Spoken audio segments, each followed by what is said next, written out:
Hi, Jack Quaid here. Do not watch this if you haven't seen episode 6 of The Boys. Episode 6 is my favorite episode. Just don't spoil it for yourself. Leave now. Go. Bye. Thank you.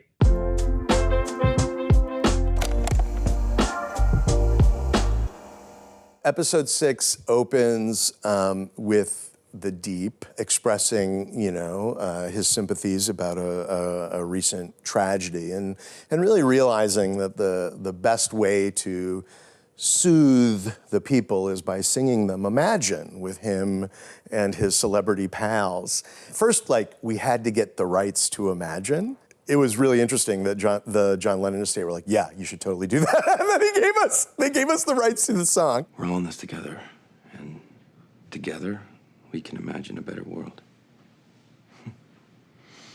Imagine there's no heaven. It's easy if you try. No hell below us. Above us, only sky. Imagine all the people living for today. I mean, with all the greatest love and respect to Gal Gadot and everyone who were in it, because I get the intentions were pure. I get it. It was just too tempting a target. We couldn't not do it.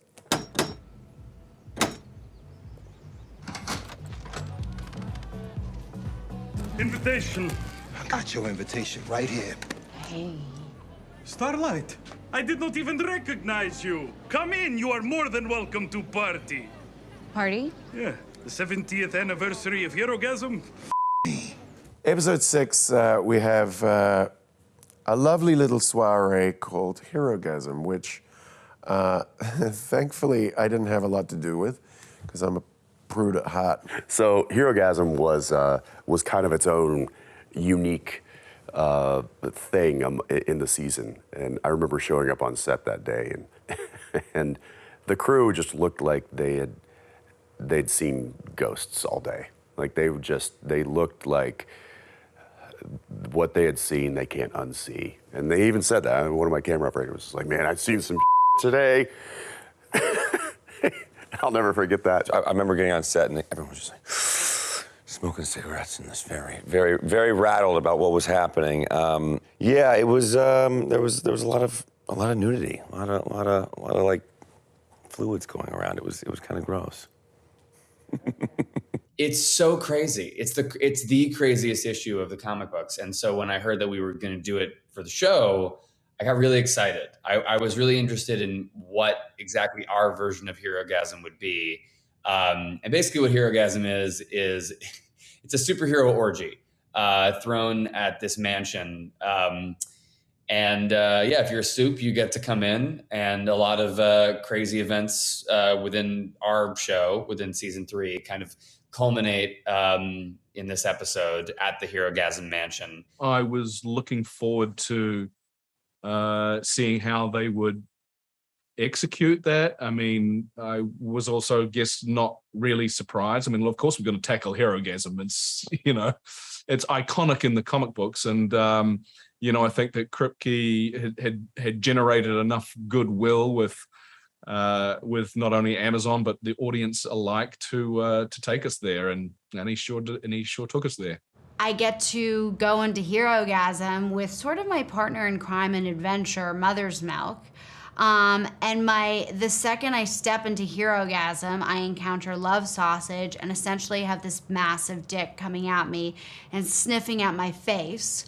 And that really sets the tone. So I'm reading this and I love it because, you're seeing Annie in an environment you would never put her in, which I always love, especially, and Mother's Milk as well. This OCD and germaphobe guy who then gets ejaculation all over his body. So you take these two characters who are in such unlikely circumstances, and it's so bizarre and it's so funny, and then obviously things escalate as Soldier Boy arrives and Homelander arrives, and they're on a mission. But my initial reaction was, I knew we were going to do Herogasm, but I was so glad to find out that Mother's Milk and Annie were going to be the eyes at which you see Herogasm through, and that we were going to be the main players. I was so excited. I grew up in Harlem, brownstone, filled with family, grandparents, uncles, aunts, cousins. One night, there was a ruckus outside. I looked out the window, and it was Soulja Boy. He had pulled up on some kids that were trying to boost the Benz. And so I run, wake up my granddad. Grandpa, it's Soulja Boy. Come look. Soulja Boy takes the Benz, and he hurls it through our house like a freight train. It missed me by about 6 inches. But my grandpa, one minute he was there, and then he wasn't. We find out that what happened to MM and what set him on his course of revenge with Butcher and the boys. And it all dates back to an experience he had with Soulja Boy. And Soulja Boy essentially destroyed his family and was completely unapologetic about it. It was such a great job of internalizing that moment when Soulja Boy comes out of the capsule, and it just, it all plays right there. He's now being faced with his ultimate enemy, and it's a struggle for MM because he wants to do what has been wanting to do the majority of his life, but Butcher has to kind of rein that in because they need Soulja Boy in order to take down Homelander. Butcher knows MM's pain. He knows what it's like to lose someone to a soup and to be obsessed with that revenge. But, in this instance, MM's lust for revenge could not outweigh Butcher's, and Butcher couldn't allow that to happen. And so, it was really about, keeping MM at bay and keeping him under control and doing it with as much compassion as he possibly could. I think it exceeded my expectations because I don't know. You're reading something on a page, and it's an illustration. It's crazy, but when you're actually there and you're seeing it all happen in real life, it's even crazier. But I have to give it up to all the background performers who had to be naked and doing lewd things for days on end. I don't think I've ever met a more professional group of people in my entire life. Like, that could have been such a weird minefield of a situation, but they were all so comfortable and also professional that it made us all feel a lot better about the situation. And I have to be naked in those scenes as well. And I don't know, I was very comfortable. Everybody was great. To actually step foot into the Herogasm mansion was something else. Walking through Herogasm is a dangerous and sticky endeavor. From literally day one, whenever anyone who was familiar with the books heard I was working on it, they invariably said, "I dare you to do Herogasm." And I don't like to back down from a challenge. It's really how I make all my creative choices. And then during season 3, I think we just, I feel like we earned enough goodwill with Amazon that we could finally say, hey, we're going to do an entire episode set around a superhero orgy, and we're going to film it incredibly graphically. I would describe their reaction as more like a kid who keeps asking for a cookie. They were just kind of like, okay, we knew that this was gonna happen sooner or later. You should go do it. You become so desensitized. I didn't think that would happen, but I've never seen so much full frontal nudity, simulated sex, genitalia in my life, that by day 5, I was walking around like a house full of naked people, and I was like, yeah, they may as well be dressed. It doesn't matter anymore. I'm so desensitized. It was hilarious, but it was also so hilarious that I would even become desensitized to something like that. Shooting Herogasm was really complicated and difficult for a lot of reasons. Like during COVID, we're asking 40 plus extras to like come into an enclosed space, be completely naked, and engage in simulated sex acts. And then add like superhero VFX on top of all of that, right? So it was, you know, it was really challenging, and also we had to really do it correctly, because then you know there's like multiple intimacy consultants. I mean, it's like it's a minefield of things that could go wrong that you have to just be so on top of and stringent to make sure like every single person everywhere is behaving completely professionally and appropriately, and everybody feels safe. And so it's like a lot in terms of like producing and management of it. I was walking around and touching all of these dildos, and I go to use some hand sanitizer, and I pressed the pump, and the entire crew went, no, no, no, no, no. And what it was lube. Because there were lube and condom stations throughout the whole house, you know, because it's a massive orgy. And I was like, oh my God, that just reflects and symbolizes so much. So literally every 10 minutes you would hear someone just yell like, oh, because they thought they were sanitizing their hands, but they just got like a huge gooping handful of lube. So maybe that sums up what it's like trying to shoot an orgy during COVID.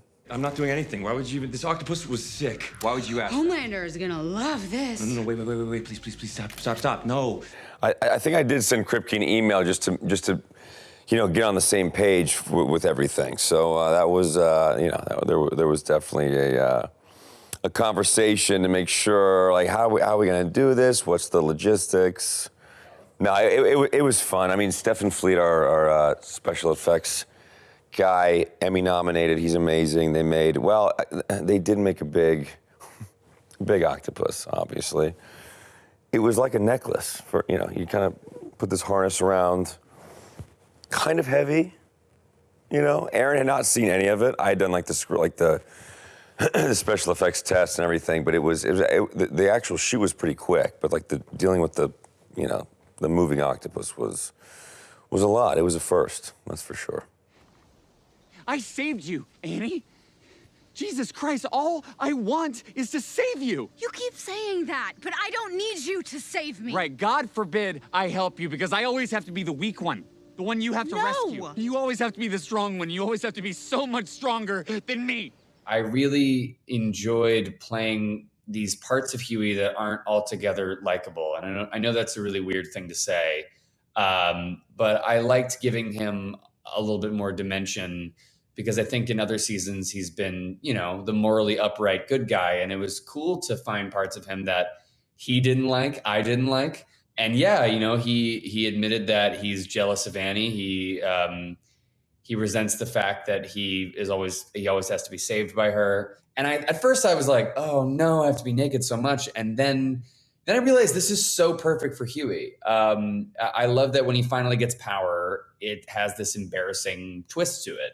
You know, he gets blood on him all the time. He is constantly in situations that he doesn't want to be in. So for him to have an evasive power, I thought was really perfect for him. I think the way that V works is that it takes who you are and brings out this thing that you want to do or that is a part of you. And I think Hughie is evasive. And I think it's really cool that he didn't have a power that's not all about brute force strength, but instead about, you know, bipping and bopping across the room. I think that's very appropriate for him. Whatever this is, I think it has to do with the fact that, yes, Hughie's mom left and his dad did nothing, and he doesn't want to be like his dad. So he's doing everything in his power to try to be strong or his idea of strong, and, you know, be a man who handles things. And it's not going well for him, and it's not a good look at all, like Starlight says. But it's definitely influenced by his parents, for sure. You were my hero growing up. I watched all your movies hundreds of times. You were the only one that was nearly as strong as me. Buddy, you think you look strong? You're wearing a cape. You're just a cheap knockoff. Oh, no. I'm the upgrade. I mean, it had to be an epic fight because this is really the first time that Homelander has had somebody that can challenge his physical abilities. You know, I keep referencing, like, it's the old lion showing up and challenging the younger, newer, stronger lion. And it was an epic battle just to get it done. I mean, we just destroyed the set. I remember when we first got in there. I mean, Soldier Boy himself destroys most of the set with his chest blast, and then getting in there and doing the fight scene, it was intense because, like, every time you'd throw somebody or throw an object, or it was crushing because they're superheroes.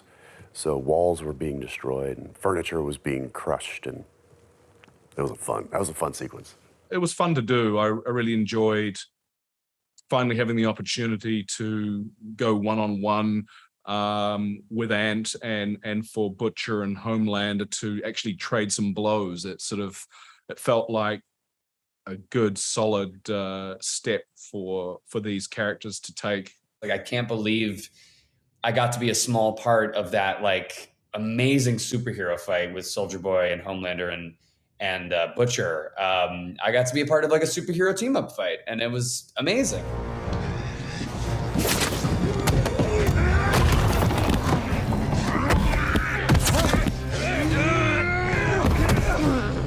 Do it!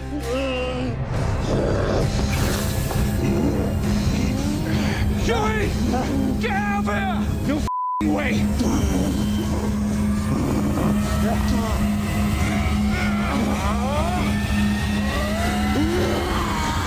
The two of them as individuals, each one as an individual, would put up a good fight, but ultimately Homie would cut him down at some point. The two of them together, I think still Homie would in the end win out, but it would be a close contest. And then, of course, bamfing his way onto the stage is Hugh Campbell, who, you know, then there's three Supes, even though, you know, Hughie's superpower doesn't look, it's not as overtly impressive maybe in terms of that fight sequence, but it does add another layer to it, and the three of them pin Homelander down, and that is the first time that Homelander has ever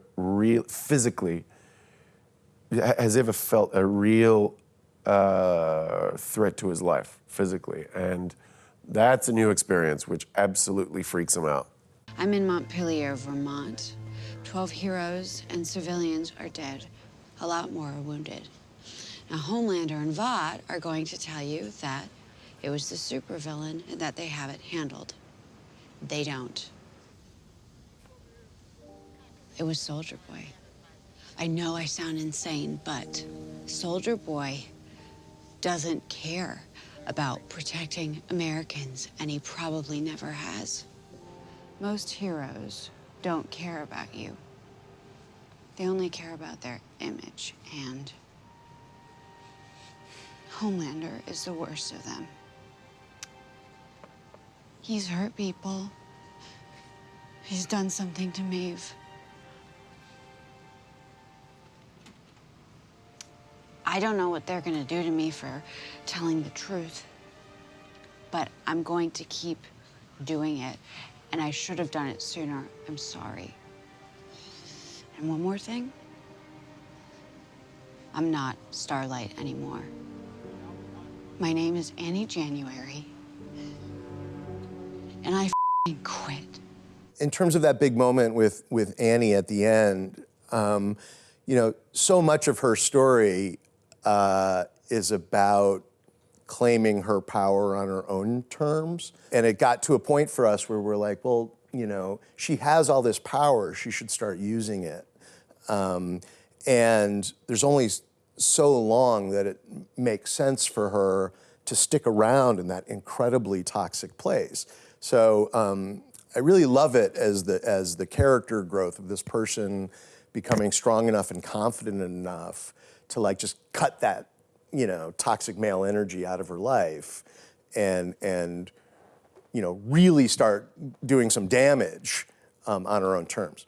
this moment has been built up for 2 seasons. I mean, I think that, you know, the gift of retrospect is that you can look back and say, oh, I've been working up to this moment, unbeknownst to myself, for these past few years, and have been trying to find my identity and my placement in this utterly corrupt world, and a placement that would impact change and do good. And I thought it was going to be by working within Vought, but I finally decide, like, I need to expose them. I need to expose Homelander.